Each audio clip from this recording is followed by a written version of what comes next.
Mami, Ya, Pi. buatin pempek lenggang sagu dong. Ayo, ini bahannya udah Mami siapin nih. Nah, Mami pakai 2 butir telur. Oke, sejumput aja garam. Kita kocok lepas. Mami ada ini, yaitu pempek dos. Ini kita kecil-kecilin aja ya. Nah, udah selesai adonannya. Sekarang siap untuk kita bakar. Siapkan 4 lembar daun. Kita layukan dulu agar mudah untuk dicetak.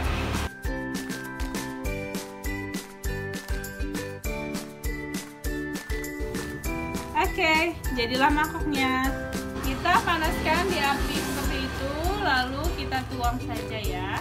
Setelah dia setengah matang, kita siapkan satu lagi wadah, lalu kita balik.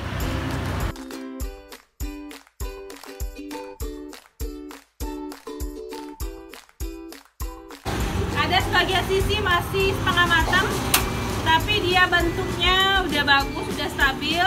Sekarang tinggal kita panaskan saja sedikit lagi sampai semua bagiannya matang. Nah, ini dia lenggangnya udah matang. Papi! Iya Mi. Ini lenggang panggang sagunya udah jadi. Ada pempek panggangnya juga nih. Ini pempek panggang sagu. Ada yang mau nggak ya Mami spill caranya gimana? Komen di bawah ya. Jangan lupa like dan share video Mami.